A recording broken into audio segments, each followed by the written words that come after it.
से एक बात सुनी क्या होता है कोटा में कि बाय हसान ई मोदी जी के खूब खियौनी खाना।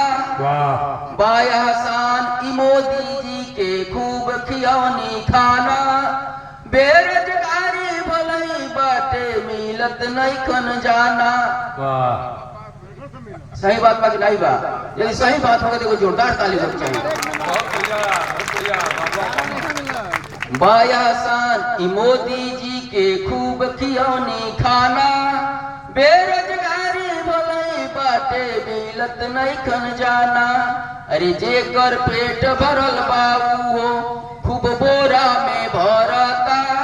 बान मकया फिर कैसन घर घर ना दे में पड़ता। देखी जहिया से हमार कविता निकल तहिया से नमक बंद हो गई बा। और नमक निकल हमके लगा सरकार के कान में ही हमार कविता नहीं खचुना था कोई बान मकया फिर कैसन घर घर ना दे में पड़ता। भात सदावे भैंसी केहू के अरे केहू बनावे जाउरी। बड़का बड़का लोग उठावता कोटा के चाउर। अब देखी जो कविता कसली प्राण बा ऊ का बा। हम गईनी एक जगह देखनी का कि एक आदमी नादे में चना झोरत रहे अब पाड़ी खाते रहे। अरे ही का आदमी के नहीं मिलत आ तोहर पाड़ी जन बटे की चना खा दिया। हमसे बतौने फलाने फलाने ऐसे हम अपने कविता में लिखने का चने कविता में लिखिए मवाली जी। अब सुनी कैसे लिखले बानी कि चना खात देखनी एक दिन हम पर दुमन की पाड़ी के। एजा के नहीं एजा के छोड़ी कहते एजा के ना कोई तेजा का छोड़ी कहते काहे हम अच्छी जाऊ गबा। चना खात देखनी एक दिन हम पर दुमन की पाड़ी के। कहले कहीं बतैह जनी हौवे आंगनबाड़ी के। वाह वाह वाह बहुत बढ़िया। चना खात देखनी एक दिन हम पर दुमन की पाड़ी के। कहले कहीं बतैह जनी हौवे आंगनबाड़ी के। 20 गो पाकिट बोले बानी 3 गो रमजान के। आ 2 गो बसम के मिलल बा 15 गो प्रधान के। बहुत बढ़िया। स्कूली के दाना खाके स्कूली के दाना खाके बकरी करेल काउर। बड़का बड़का लोग उठावता कोटा के चाउर। बड़का बड़का लोग उठावता कोटा के चाउर।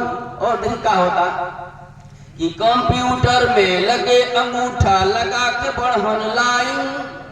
कंप्यूटर में लगे अंगूठा लगा के बढ़न लाइन। पढ़ल लिखल जब लोग भइल तो बंद हो गइल साइन। वाह वाह ये लोग पढ़ रहल तैया अंगूठा लागल। पढ़ल लिखल लोग अंगूठा खाली अंगूठा काम चलता। कंप्यूटर में लगे अंगूठा लगा के बढ़न लाइन। पढ़ल लिखल जब लोग भइल तो बंद हो गइल साइन। अरे का करे कोटदार बेचारू जतना मिलेला बाटेले। का करे कोटदार बेचारू जतना मिलेला बाटेले। ऑनलाइन की डरे सबसे 2 किलो बस काटेले।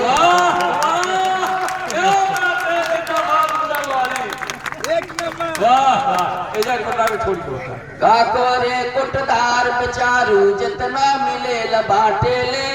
ऑनलाइन के डरे सबसे 2 किलो बस काटेले। अरे बुढ़ो हचकत ही लत ढोवे। बुढ़ो हचकत ही लत ढोवे हाथ में लेके लाउर।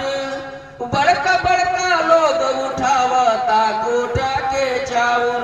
वाह अब अंतिम कड़ी सुनी सब है स्वागत कि फाइन बने रिफाइन से। फाइन बने रिफाइन से मैगी पूरी मलपुआ। चोरी तन के कम हो गइल बढ़ी गइल बाजुआ। सब कोटा के दिन है। फाइन बने रिफाइन से मैगी पूरी मलपुआ। चोरी तन के कम हो गइल बढ़ी गइल बाजुआ। नगद नारायण मिल जाता जन पूछी के देता चोर उचक्का चट्टू चाई बन गईले सब नेता वाह चोर उचक्का चट्टू चाई बन गईले सब नेता अरे हमरो के आलस बा घेर ले कोटक दे न हम आलसी हो गइल बानी हमरो के आलस बा घेर ले रहेली हरदम खाली कार न कोनो पार लगेला बन गईनी मावाली वाह अरे वाह कहीं सुनाई सही सुनाई कहीं सुनाई सही सुनाई कृपा रही जो राउर बड़का बड़का लोग उठावता कोटा के चाउर वाह अब देखिए ये और कविता सुना के माई का रणी बसा प्रेमी जी के हवाले बहुत बहुत प्रणाम आपसे बहुत आराम से सुनता है बहुत आनंद आता सबसे पहले प्रणाम पुनः एक बार आदरणीय अवधेश मिश्रा जी के हम कह चाहता नहीं बार बार नमन बंदन करता नहीं आदरणीय रामनगीना यादव जी के हम प्रणाम करता नहीं आदरणीय सुभाष यादव जी के प्रणाम करता नहीं आप सबके पुनः प्रणाम करता नहीं और सीधा सीधा वो हम कविता सुनाता है हकीकत में यदि हमारी कविता सुन जाए सबे तो हम जान जाए कि हमारा आज सार्थक हो गए हम कहे नहीं कि अब सूरी कविता कैसे बा